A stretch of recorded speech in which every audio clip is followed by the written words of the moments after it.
Students, welcome back to my channel Sarvan lecturer. Myself Vishal sir. बच्चों, आज मैं आप लोगों को क्लास 10th को जो मोस्ट इम्पॉर्टेंट अपकमिंग एग्जाम के लिए ग्रामर का 5 टॉपिक है, मैं उसको एक एक करके जो है हिंदी में जो है बहुत ही अच्छे ढंग से समझाऊंगा। ठीक है, ये बहुत ही इंपॉर्टेंट होने वाला है ये वीडियो, तो आप लोग इसको बहुत अच्छे से समझेंगे। तो ये जो आज के जो टॉपिक हैं बच्चों, ये 2024 में आने वाले बोर्ड एग्जाम के लिए बहुत ज्यादा जरूरी हैं। इसमें आपका बच्चों सबसे पहला जो टॉपिक है वो आपका है रीऑर्डरिंग ऑफ सेंटेंसेस। जैसे सेंटेंस, ठीक है, उसका अरेंजमेंट उल्टा पुल्टा दिया रहता है, वो रीऑर्डर करने के लिए आता है। तो हम सबसे पहले समझेंगे रीऑर्डरिंग ऑफ सेंटेंसेस। ठीक है बच्चों। और दूसरा हमारा टॉपिक होगा एक्टिव पैसिव, बहुत ही इंपॉर्टेंट है, हर साल पूछता है। तो हम एक्टिव वॉइस और पैसिव वॉइस को पढ़ेंगे कि कैसे एक्टिव से पैसिव में चेंज करते हैं या फिर कैसे पैसिव से एक्टिव में। थर्ड वन जो आपका थर्ड टॉपिक होगा बच्चों, वो आपका नरेशन से होगा, डायरेक्ट इनडायरेक्ट से। नरेशन से क्वेश्चन हर साल आता है, ठीक है, तो थर्ड क्वेश्चन आपका नरेशन होगा। और फोर्थ वन है बच्चों आपका जो चौथा है, ठीक है, चौथा है वो आपका है पंचुएशन। ठीक है, बहुत ही इंपॉर्टेंट टॉपिक है, हर साल पूछता है। और जो फिफ्थ वन है आपका, वो आपका होगा, ठीक है, ट्रांसलेशन। ट्रांसलेशन हर साल 4 नंबर का आता है। तो जो बहुत ही इंपॉर्टेंट टॉपिक हैं, ठीक है, एग्जाम में आपको मिलना है, आने ही आने हैं, मैं उन सबको आज क्लियर करूंगा और इतना बेहतरीन ढंग से समझाऊंगा कि आप लोगों का आज से ही बोर्ड एग्जाम के लिए प्रिपेयर हो जाएगा। तो देखते हैं एक एक टॉपिक को। चलिए, जो सबसे पहला आपका है वो है रीऑर्डरिंग ऑफ सेंटेंसेस। देखो, सेंटेंस जो आपका आएगा, इसमें जितने भी वर्ड्स हैं वो इधर उधर रहेंगे, ठीक है, उसका कोई मतलब नहीं निकलेगा। तो हमें ऐसे सेंटेंस को, ठीक है, एक अरेंजमेंट में करना है जिसका एक प्रॉपर सेंस निकले, जिसका एक अच्छे से अर्थ निकले और आपको यहाँ पूरा का पूरा नंबर मिल जाएगा। तो इसको रीऑर्डर करने के लिए सबसे पहले तो हमें इसका हिंदी आना चाहिए। एक एक वर्ड की हम हिंदी निकाल लेते हैं। हिंदी निकालने के बाद आप इसको अरेंजमेंट ऐसे करोगे, सबसे पहले सब्जेक्ट लिखोगे, उसके बाद आप वर्ब ढूंढोगे, फिर ऑब्जेक्ट ढूंढोगे, उसके बाद जो है आपके जो रिमेनिंग वर्ड यानी बचे हुए शब्द हैं, जिसको फ्रेज भी बोलते हैं, कंप्लीमेंट भी बोल सकते हैं, यानी जो कुछ भी आएगा वो सबसे लास्ट में लिखोगे। ठीक है, तो आपको किसी भी वाक्य को रीऑर्डर करने के लिए सब्जेक्ट, वर्ब, ऑब्जेक्ट। वर्ब में आपको 2 चीजें मिल सकती हैं बच्चों, हेल्पिंग वर्ब और मेन वर्ब। या हो सकता है आपका वाक्य सेंटेंस निगेटिव भी हो सकता है, तो निगेटिव होगा तो आपको वर्ब से पहले नॉट या फिर नेवर यूज कर देना है। तो ये फॉर्मूला होता है किसी भी सेंटेंस को रीऑर्डर करने का, ठीक है, उसका एक प्रॉपर अर्थ निकालने का ये फॉर्मूला होता है कि हमें सब्जेक्ट, ठीक है, उसके बाद वर्ब और ऑब्जेक्ट ये ढूंढना है। तो आप एक एक शब्द की सबसे पहले हिंदी निकालो, फिर उसको हिंदी में अरेंज कर दो, फिर सारे सेंटेंस को आप इंग्लिश में इस फार्मूले पे उठा के रख दो। तो देखो, जैसे आपका पहला सेंटेंस है, इसको बड़े ध्यान से देखिए, never hard goes waste work. ठीक है, तो आपको इसकी हिंदी पता ही है, नेवर मीन्स कभी नहीं, हार्ड मीन्स जो है कठिन, गोज मीन्स जाता है, वेस्ट मीन्स बेकार और वर्क मीन्स काम। तो हम इसको कैसे लिख सकते हैं?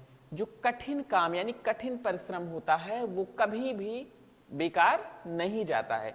तो इसको अरेंज करेंगे, हार्ड वर्क। देखो बच्चों, हार्ड वर्क ये आपका सब्जेक्ट हो गया, कौन बेकार नहीं जाता है? Hard work. और उसके बाद देखो, वाक्य हमारा निगेटिव है, अगर वाक्य में नॉट या नेवर लगा है तो हमारा वो सेंटेंस निगेटिव होता है। तो हम क्या लिखेंगे? नेवर। ठीक, उसके बाद में लिखेंगे वर्ब। वर्ब है आपका गोज, और फिर क्या नहीं जाता है? बेकार। आपको ऑब्जेक्ट लिख देना वेस्ट। देखो, आपका सेंटेंस जो है एक सीक्वेंस में हो गया और इसका प्रॉपर अर्थ निकल रहा है कि जो कठिन परिश्रम होता है, कठिन मेहनत होती है, वो कभी बेकार नहीं जाती है। लास्ट में आपको फुल स्टॉप या फिर इंट्रोगेटिव है तो क्वेश्चन मार्क जरूर कर देना है। सेकेंड वन हम देखते हैं, माई टाट स्विमिंग मी फादर। देखो, इस वाक्य को ध्यान से देखो, इसमें आपको सारा का सारा मीनिंग पता होना चाहिए। पता भी है, माई मीन्स मेरा, टाट मीन्स पढ़ाना या सिखाना, स्विमिंग मीन्स तैरना, मी मीन्स मुझे, और फादर मीन्स पिताजी। ठीक, अब हम इसको, इसका मीनिंग पता है, इस सीक्वेंस पे उठा के रख सकते हैं। तो क्या लिख सकते हैं कि मेरे पिताजी ने मुझे तैरना सिखाया। तो सब्जेक्ट क्या है? मेरे पिताजी। उठा के रख दो, माई फादर। और देखो बच्चों, ये आपका वाक्य जो है पास्ट इंडेफिनिट है, वर्ब की सेकंड फॉर्म में लिख देना है। तो सब्जेक्ट के बाद क्या आता है? वर्ब। तो यहाँ पे आप वर्ब लिख दो, टाट, और फिर ऑब्जेक्ट। किसको सिखाया? मुझे, मी। तो सब्जेक्ट, वर्ब और ऑब्जेक्ट हमने लिख दिया। फिर लास्ट में मैंने क्या बताया कि आप फ्रेज या रिमेनिंग वर्ड जीरंड आ सकता है, जो भी कुछ है वो आप सबसे लास्ट में लिखोगे। तो यहाँ पे देखो बेटा, स्विमिंग, स्विमिंग क्या है? जीरंड, तैरना। तो इसको सब्जेक्ट, वर्ब और ऑब्जेक्ट के सबसे बाद में लिखो। बन गया, माई फादर टाट मी स्विमिंग। ठीक है, तो इस तरीके से अगर आप करोगे तो आप बहुत ही आसानी से कर पाओगे। बहुत ही, ये समझ लो कि आपका जो 1 नंबर है वो कंफर्म हो जाएगा। और ये सारे के सारे सिलेक्टेड हैं, हर साल आने वाले क्वेश्चन हैं, इसलिए इसको जो है बहुत ध्यान से समझिए। तीसरा है आपका, success should hard work be for. तो देखिए, इसकी हिंदी भी हमें पता है, सक्सेस में सफलता, शुड मीन्स चाहिए, ठीक है, हार्ड वर्क मीन्स जो है कठिन परिश्रम करना, बी मीन्स हमें या हम, फॉर मीन्स के लिए। तो क्या लिख सकते हैं? हमें, ठीक है, सफलता के लिए कठिन परिश्रम करना चाहिए। तो कैसे लिखेंगे इसको इंग्लिश में? वी यानी सब्जेक्ट लिख दिया, फिर हमें वर्ब लिखना है। तो वर्ब में आपकी यहाँ पे ऑक्सिलरी वर्ब दी गई है, शुड। तो शुड को लिख दो, बी शुड, ठीक है, वर्क। अब हमें वर्ब लिखना है, work hard. We should work hard for success. बन गया। अब देखो, जितने भी आपके सेंटेंस हैं बच्चों, ठीक है, सबका सब एक जो है प्रॉपर अर्थ दे रहे हैं, सबका प्रॉपर अर्थ निकल रहा है। तो रीऑर्डरिंग में हमें जितने भी उल्टे पुल्टे शब्द हैं उनको एक सीक्वेंस में करना है जिसका उस प्रॉपर अर्थ निकलना चाहिए। और ये तीनों वेरी इंपॉर्टेंट जो है एग्जाम के लिए वेरी इंपॉर्टेंट क्वेश्चन है, ये आने ही आने हैं, तीनों को आप समझ लीजिए। ठीक है, नेक्स्ट टॉपिक देखते हैं बच्चों। चलिए, नेक्स्ट टॉपिक है बच्चों आपका, change the following sentences into passive voice. Passive voice में हमें चेंज करना है इन वाक्यों को। ठीक है, पैसिव वॉइस से हर साल क्वेश्चन आता है कि आपको एक्टिव से पैसिव में चेंज करना है, 1 या 2 नंबर का, आपको ये कंफर्म रहता है। ठीक है, अब देखो पैसिव वॉइस हम कैसे चेंज करते हैं। कोई भी जैसे वाक्य है, मान लो यहां सब्जेक्ट है, वर्ब होता है और ऑब्जेक्ट होता है। ये हमारा सेंटेंस पैसिव वॉइस हम उसी वाक्य का बनाते हैं, उसी सेंटेंस का जिसमें ऑब्जेक्ट दिया हो, क्योंकि हम प्रधानता किसको देते हैं? ऑब्जेक्ट को। और जिस वाक्य में ऑब्जेक्ट ही नहीं होगा तो उसका पैसिव नहीं बनेगा। तो इसलिए ध्यान रखिए कि पैसिव बनाने के लिए हमें ऑब्जेक्ट जरूरी है। तो ऑब्जेक्ट को हम यहां लाते हैं सब्जेक्ट की जगह, सब्जेक्ट को ले जाते हैं ऑब्जेक्ट की जगह, ठीक है, और सब्जेक्ट को बाई से लिखते हैं। और वर्ब जो हमारी होती है, ये वर्ब अगर किसी भी फॉर्म में है, वेदर देन ये आपका first, second, third, fourth, fifth किसी भी फॉर्म में हो, तो हम इस वर्ब को, ठीक है, वर्ब को किस में चेंज कर देते हैं? यहाँ एक हेल्पिंग वर्ब होगा और फिर वर्ब की थर्ड फॉर्म हो जाती है। ठीक, और आपका ऑब्जेक्ट यहाँ आ जाएगा, ऑब्जेक्ट यहाँ आ जाएगा, सब्जेक्ट यहाँ। ये रूल होता है किसी भी पैसिव को बनाने का। अब हम इसी रूल के आधार पर बनाते हैं। देखो, सबसे पहला सेंटेंस है आपका, Radha is cooking the delicious food. Radha जो है स्वादिष्ट भोजन पका रही है। तो ऑब्जेक्ट इसमें क्या है हम ढूंढेंगे। ठीक है, व्हाट और होम से प्रश्न करते हैं, व्हाट से प्रश्न करते हैं तो हमें डायरेक्ट ऑब्जेक्ट मिलता है, और होम से प्रश्न करते हैं तो हमें इनडायरेक्ट ऑब्जेक्ट मिलता है। ठीक है, ठीक है, इनडायरेक्ट ऑब्जेक्ट। और जो इनडायरेक्ट ऑब्जेक्ट होता है, यस, कोई सजीव चीज होती है, लिविंग बीइंग्स, और व्हाट से प्रश्न करते हैं तो निर्जीव चीज मिलता है, यानी नॉन लिविंग बीइंग्स। तो अब इसमें देखते हैं, राधा स्वादिष्ट भोजन पका रही है, तो व्हाट से प्रश्न करो, क्या पका रही है? स्वादिष्ट भोजन। अब देखो, भोजन आपका नॉन लिविंग बीइंग्स है, यानी आपको डायरेक्ट ऑब्जेक्ट मिल गया। बनाते हैं इसको, ऑब्जेक्ट को सब्जेक्ट की जगह लाएंगे, तो द डिलीशियस फूड। ठीक है, और आपका वाक्य किस टेंस में है?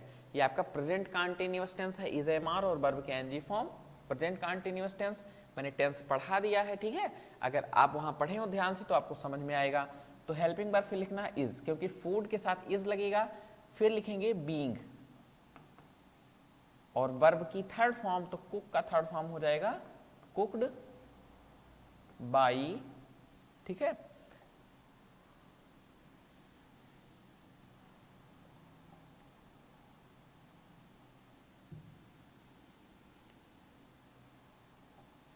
बाई राधा।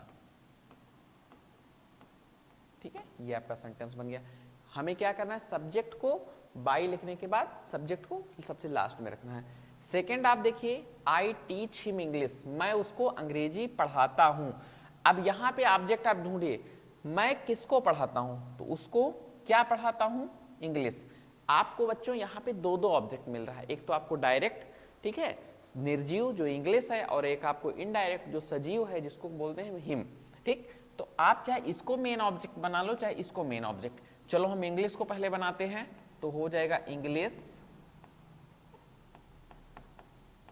इज, और टीच का थर्ड फॉर्म हो जाएगा टाट, टाट।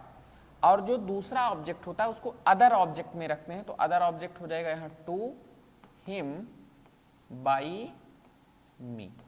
और अगर मान लीजिए आप इंग्लिश को मेन ऑब्जेक्ट ना बना के आप हिम को मेन ऑब्जेक्ट बनाएं, इंग्लिश को आप अदर ऑब्जेक्ट मान लें, ठीक है, तो यहां पे आपको जब हिम लाओगे सब्जेक्ट की जगह, ऑब्जेक्ट की जगह, ठीक है, जहां पे सब्जेक्ट जब उसका प्लेस लेगा हिम, तो ये हो जाएगा आपका ही, और ही के साथ भी लगेगा इज, ही इज, ठीक है, टाट।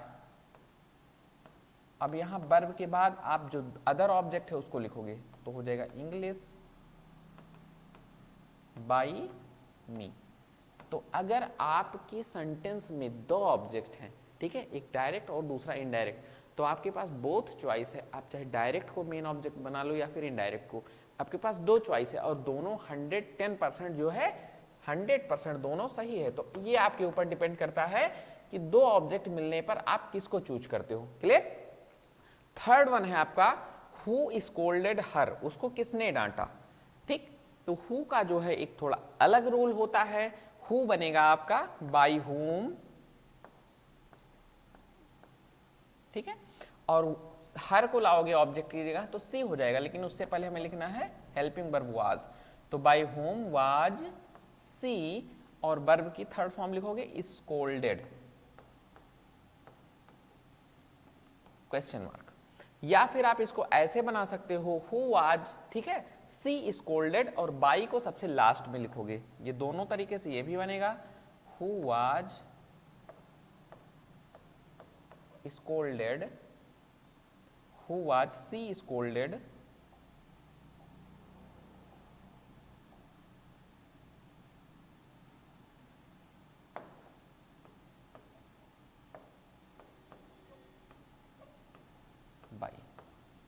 बाई को सबसे लास्ट में लिखो। तो हु से अगर आता है तो आपके पास बोथ चॉइस है, आप चाहे बाई हुम को पहले रखिए या आप हु से ही बनाते हैं तो लास्ट में आपको बाई ऐड करना है। तो ये आपका मेन इंपॉर्टेंट एक्टिव पैसिव था, इससे हर साल क्वेश्चन आता है, ठीक है, जिस भी टेंस में आएगा आपको उसके पैसिव में जो है कन्वर्ट कर देना है, ठीक है। हमें क्या ध्यान रखना है, हेल्पिंग वर्ब और वर्ब की हमेशा थर्ड फॉर्म लगती है पैसिव में। तो ये मोस्ट इंपॉर्टेंट क्वेश्चन थे बच्चों एक्टिव पैसिव के, ठीक है। अब हम अगला टॉपिक अपना देखते हैं। चलिए थर्ड टॉपिक है आपका, ठीक है, थर्ड टॉपिक है change the following sentences into indirect speech. हर साल इससे क्वेश्चन पूछता है, ये बहुत ही इंपॉर्टेंट टॉपिक है, आपको 1 या 2 नंबर का जो है क्वेश्चन इससे जरूर आता है, तो आप लोग इसको बनाना सीखिए, ठीक है। कैसे बनाएंगे, जैसे सबसे पहला है आपका रमिता सेड, तो रमिता ने कहा I will go to Mumbai tomorrow, मैं कल मुंबई जाऊंगी। तो रमिता ने क्या कहा कि मैं कल मुंबई जाऊंगी। अब इसको हमें इनडायरेक्ट स्पीच में चेंज करना है, तो देखिए रमिता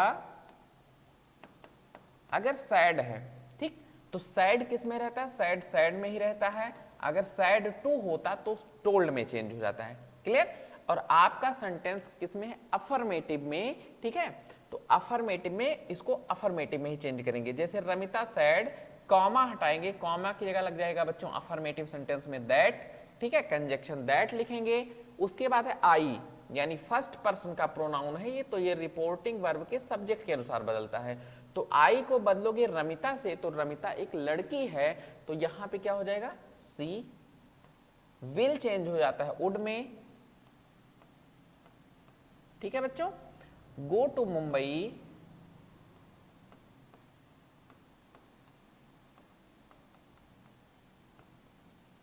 और टुमारो चेंज होता है बच्चों द नेक्स्ट डे में, the next day. Full stop. ठीक है, तो आपका जो पहला सेंटेंस है, ठीक है, वो ऐसे चेंज होगा, Ramita said that she would go to Mumbai the next day. Second one है आपका आई सैड टू हर। अब देखो बच्चों यहां ध्यान दीजिए, यहां लिखा सैड टू, मैंने उससे कहा, आई सैड टू हर यानी ये लड़की है, मैंने उससे कहा you are an idiot girl, तुम एक दुष्ट लड़की हो। ठीक है, तो अब देखो बच्चों हमें सबसे पहले रिपोर्टिंग वर्ब में ध्यान देना, अगर सैड आता है सिंपल तो सैड रहने देते हैं, लेकिन अगर सैड टू आता है तो उसको चेंज कर देते हैं टोल्ड में, तो आई टोल्ड हर।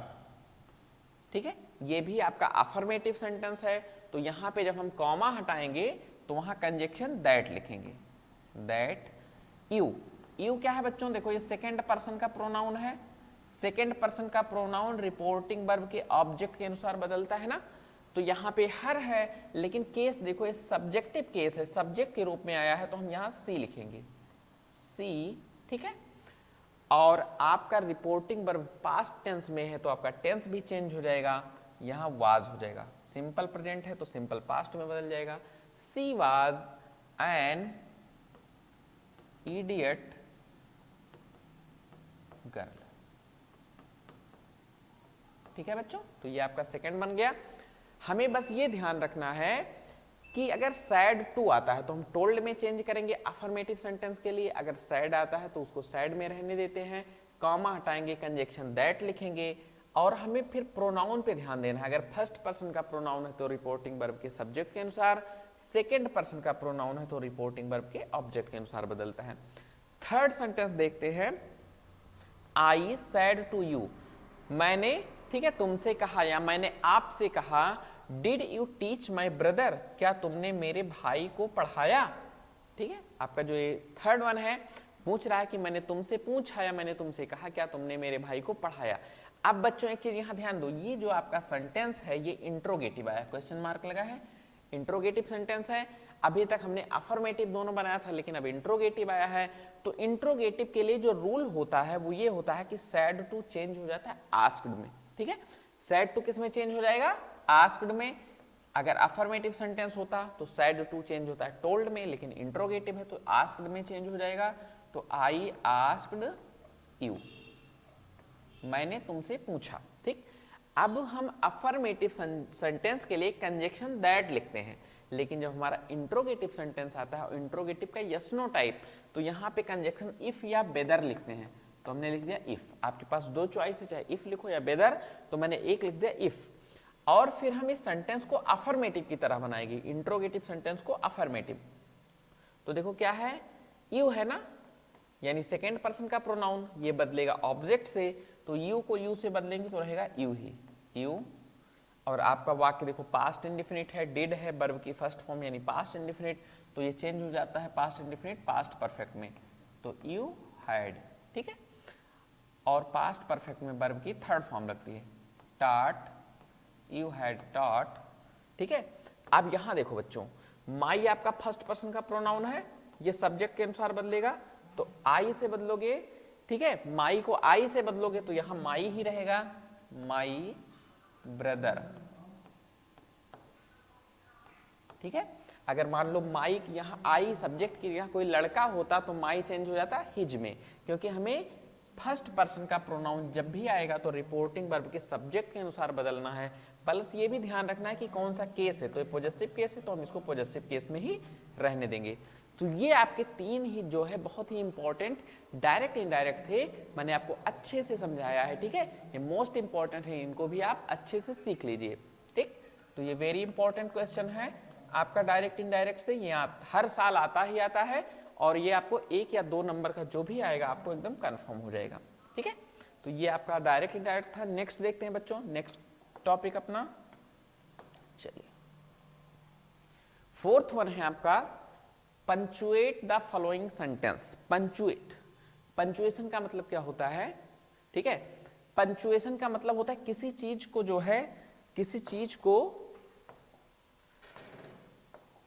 वो गड़बड़ अवस्था में है, यानी जैसे मान लो अभी आप खिचड़ी पकाते हो और खिचड़ी पक गई, खिचड़ी रखा है आपका, लेकिन अगर आप उसमें घी डालते हो, उसके साथ थोड़ा सा पिकल्स या अचार लेते हो, ठीक है, थोड़ा सा सैलेड्स वगैरह लेते हो, तो उसका स्वाद बढ़ जाता है।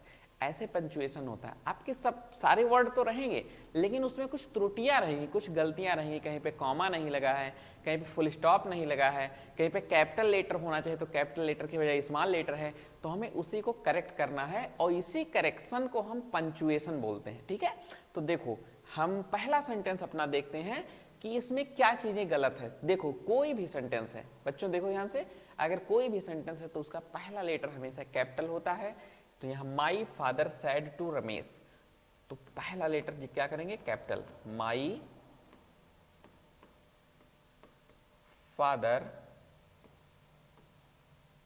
सैड टू, और कोई नाम होता है बच्चों तो नाम का भी पहला लेटर कैपिटल होता है, रमेश, स्मॉल में दिया है तो हम इसको कैपिटल में करेंगे।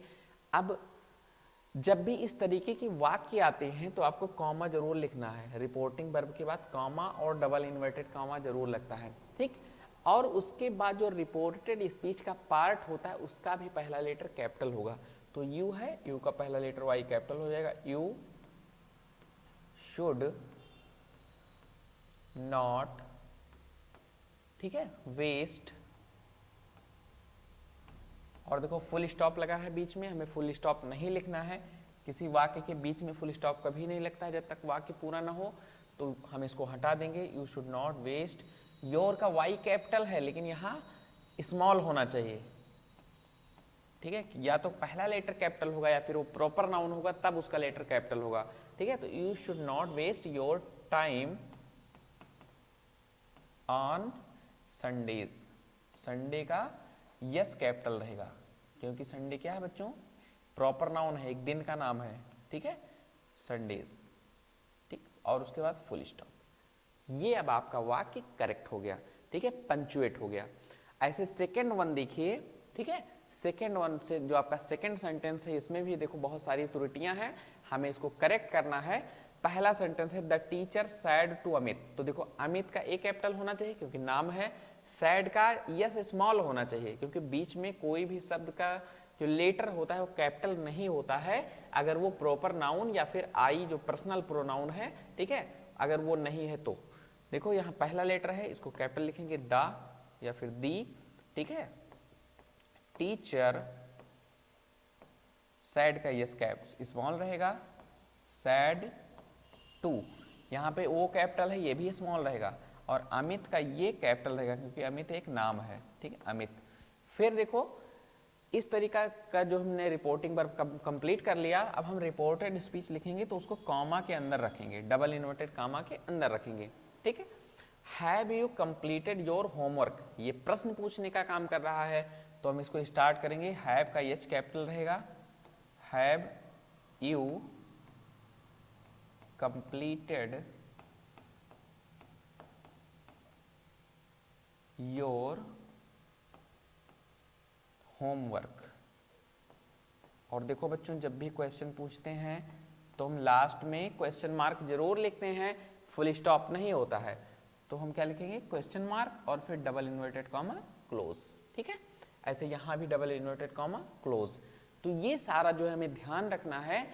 ठीक है, करेक्शन करना है जो भी त्रुटियां हो रही, कॉमा, सेमी कॉमा, ठीक है, सेमी कॉलन, और उसके बाद जो है स्मॉल लेटर कहाँ लिखना है, कैपिटल लेटर कहाँ लिखना है, ये सारी चीजें हमें ध्यान रखना है। आपका थर्ड वन जो है ये मोस्ट रिपीटेड क्वेश्चन है बच्चों, एग्जाम में हर साल आता है। ठीक है, इसी टाइप का यही क्वेश्चन आएगा, एकदम ध्यान रखिए तो अच्छे से समझना। जैसे कह रहा है Ravi has visited Taj Mahal of Agra, तो रवि का आर पहली चीज तो कैपिटल होगा, रवि एक नाम है, प्रॉपर नाउन है। ठीक है बच्चों, तो रवि हैज विजिटेड, और देखो ताजमहल, ताजमहल एक बिल्डिंग का नाम है, प्रॉपर नाउन है, तो इसका टी कैपिटल होगा और महल का यम, अगर अलग अलग है तो यम कैपिटल रहेगा, अगर एक में ठीक है लिखा है तो एम स्मॉल रहेगा। ताजमहल ऑफ, और आगरा देखो बच्चों एक प्लेस का नाम है, प्रॉपर नाउन है, तो ये भी कैपिटल रहेगा, आगरा। ठीक है, many times, many times but, ठीक है, he has never, he has, ठीक है, never gone to Delhi, never gone to. और देखो बच्चों यहाँ पे दिल्ली का डी स्मॉल है, प्लेस का नाम है, ये प्रॉपर नाउन है, ठीक है। तो प्रॉपर नाउन का पहला लेटर कैपिटल होता है, दिल्ली, ठीक। तो हमें देखो हम लोगों ने इसको अच्छे से समझ लिया। अब हमें क्या करना है, हमें ये ध्यान रखना है कि कहाँ पे कॉमा यूज करना है, कहाँ पे कैपिटल लेटर यूज करना है, कहाँ पे फुल स्टॉप लगना चाहिए, कहाँ पे क्वेश्चन मार्क लगना चाहिए। अगर हम सेंटेंस में इन चीजों का ध्यान रखते हैं, ठीक है, तो ये हमारा पंचुएशन होता है, करेक्शन होता है। और ये तीनों बहुत ही इंपॉर्टेंट, वेरी इंपॉर्टेंट क्वेश्चन है आने वाले एग्जाम के लिए। इसको खूब अच्छे से जो है रट लीजिए, समझ लीजिए, ध्यान रखिए कि हमें कहाँ कहाँ करेक्शन करना है। तो हमने जो है पंचुएशन करना भी सीख लिया है। अपना नेक्स्ट टॉपिक देखते हैं। चलिए, जो फिफ्थ वन है ट्रांसलेशन, यानी लास्ट टॉपिक आपका, लास्ट वन जो है वो क्या है बच्चों, वो ट्रांसलेशन है। ट्रांसलेशन से क्वेश्चन हर साल आता है और ये आपको 4 नंबर देके जाएगा ही जाएगा। 4 नंबर का क्वेश्चन हर साल आता है। बहुत ही इंपॉर्टेंट ये जो है ट्रांसलेशन है, बहुत ही इंपॉर्टेंट टॉपिक है। ये लगभग हर साल, ठीक है, हर तीसरे चौथे साल ये क्वेश्चन आता ही आता रहता है। मैंने जितने भी क्वेश्चन बताए सारे मोस्ट रिपीटेड क्वेश्चन है, मोस्ट इंपॉर्टेंट, ठीक है। तो इनको बहुत अच्छे से पढ़ना है। तो देखो पहला जो हमारा सेंटेंस है, इस बड़ा सा पैसेज है, तो सबसे पहले हमें क्या करना है, ये नहीं ध्यान रखना कि हमें कोई कहानी लिखनी है या फिर कोई पैसेज बनाना है। हमें ये ध्यान रखना है कि अलग अलग सेंटेंस हैं और ये जिस भी फॉर्म में आएंगे, ठीक है, जिस भी टेंस में आएंगे, चाहे वो एक्टिव पैसिव में आ सकते हैं या किसी का यूज हो, ये ध्यान रखना कि ये अलग अलग हैं और हमें इन्हें अलग अलग करके बनाना है। तो इससे जो है आप मेंटली जो है आप लाइटली फील करोगे और इसको अच्छे से बना पाओगे। दूसरा चीज क्या है कि हमें कोई भी वाक्य बनाना हो, हमें सब्जेक्ट और वर्ब का विशेष ध्यान रखना है। सब्जेक्ट और वर्ब लिखेंगे, उसके बाद जितनी भी चीजें हैं, ठीक है, वो आपका ऑब्जेक्ट हो, फ्रेज हो, उसको सबसे बाद में लिखेंगे। तो ये भी हमें ध्यान रखना है। तो देखो सबसे पहला सेंटेंस आपका है इस पैसेज का, वृक्ष हमारे जीवन के लिए बहुत ही बहुमूल्य हैं। तो सारे वृक्ष की बात हो रही है, सारे ट्रीज की, ठीक है। तो हम क्या लिखेंगे, ट्रीज, ट्रीज आर, प्लूरल है बच्चों, तो आर, ठीक है, बहुत बहुमूल्य, ठीक है। तो क्या लिखेंगे, the most precious. Precious means होता है बच्चों बहुमूल्य या फिर वैल्यूएबल, ठीक है। तो आप दोनों में से कोई एक लिख सकते हो, प्रीसियस फॉर हमारे जीवन के लिए। तो क्या लिखेंगे, फॉर आवर लाइव्स, बन गया, ठीक है। अब दूसरा वाक्य, इस पैसेज का दूसरा वाक्य क्या है, वह हमें फल फूल तथा, देखो यहां ध्यान से, वह हमें फल फूल तथा विश्राम के लिए छाया प्रदान करते हैं। तो कौन प्रदान करता है, वृक्ष, यानी दे, उनके लिए आया है वह, तो लिखेंगे दे। और प्रदान करना यानी प्रोवाइड या फिर लिखते गिव, गिव मीन्स भी होता है देना या प्रदान करना। तो दे गिव, और किसको, हमें, अस, क्या क्या देते हैं, आपका है फल यानी फ्रूट्स, ठीक है, और फूल फ्लावर्स, एंड और क्या देते हैं, छाया। तो शेड मीन्स होता है छाया, शेड फॉर, ठीक है, रेस्ट, यानी विश्राम करने के लिए हमें छाया भी देते हैं, ठीक है। और तीसरा देखिए, जो आपका नेक्स्ट जो सेंटेंस इस पैसेज का, वृक्ष हमें ऑक्सीजन देते हैं जो हमारे जीवन के लिए सर्वाधिक आवश्यक है, ठीक है। तो कौन देता है, वृक्ष, तो लिखेंगे ट्रीज, पहले इसको बना लो, वृक्ष हमें ऑक्सीजन देते हैं, ट्रीज गिव अस ऑक्सीजन, ठीक है, जो हमारे जीवन के लिए सर्वाधिक आवश्यक है, यानी जो, तो which is वेरी, ठीक है, इंपॉर्टेंट या मोस्ट इंपॉर्टेंट, ठीक है।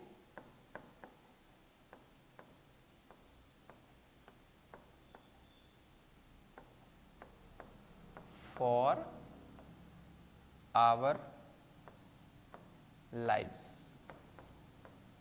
ठीक है बच्चों। और लास्ट सेंटेंस आपका क्या है, वृक्ष वर्षा कराते हैं, यानी जो पेड़ पौधे होते हैं वर्षा भी कराते हैं। तो कराते हैं यानी इनके कारण वर्षा होती है, तो लिखेंगे ट्रीज काज रेन। ठीक है, वृक्ष वर्षा कराते हैं। और क्या करते हैं, एंड, ठीक है, और भूमि क्षरण को रोकते हैं। भूमि क्षरण, जैसे बारिश होती है ना, तो बहुत सारा मिट्टी बारिश से बह जाता है। ठीक है, जहां जल धारा बहुत तेज होती है, जो स्ट्रीम होती है, पानी का बहाव बहुत ज्यादा होता है, तो देखेंगे आप ध्यान से कि वहां मिट्टी की कटान भी होती है, जो मृदा अपरदन होता है, यानी मिट्टी वहां की बह जाती है। तो जब वृक्ष होते हैं वो अपने जड़ों को क्या करते हैं, मिट्टी को मजबूती से बांधे रखते हैं, तो मृदा अपरदन को भी यानी भूमि क्षरण को भी रोकते हैं। तो ट्रीज काज रेन एंड, और रोकना, स्टॉप या फिर प्रिवेंट, बचाते हैं, प्रिवेंट सोयल, सोयल मींस मिट्टी, और क्षरण का होता है इरोजन। ठीक है बच्चों, तो ये बहुत ही इंपॉर्टेंट आपका पैसेज है। ठीक है, ट्रांसलेशन है, वेरी इंपॉर्टेंट। ये बहुत बार एग्जाम में आ चुका है और मोस्टली ये आएगा ही आएगा। ठीक है, तो आप इसको बहुत अच्छे से समझ लीजिए, मैंने समझा दिया है। और ट्रांसलेशन कैसे बनाते हैं, उसमें क्या इंपॉर्टेंट है, यानी सब्जेक्ट वर्ब, ये हम सबसे पहले ढूंढेंगे किसी भी सेंटेंस में। उसके बाद जितनी भी बची हुई चीजें हैं हम उसको पीछे से बनाना स्टार्ट करते हैं। तो ये ट्रांसलेशन बनाने का जो है सबसे सूटेबल तरीका होता है। ये आप जो है आपको 4 नंबर एकदम कंफर्म एग्जाम में मिलना ही मिलना है। तो जितने भी 5 इंपॉर्टेंट ग्रामर से क्वेश्चन आने हैं मैंने आपको समझा दिया है। ठीक है, आप इसको अच्छे से पढ़ लीजिए, समझ लीजिए, तैयार रखिए। ये आपको आने वाले एग्जाम में जो है मिलना ही मिलना है। वीडियो को लाइक करो, चैनल को सब्सक्राइब कर दो, और हाँ, सरवन लेक्चरर ऐप को डाउनलोड कर लो। वहाँ से आपको सारे जो है लिटरेचर के और ग्रामर के क्वेश्चन आंसर तथा सारे PDF अवेलेबल होंगे।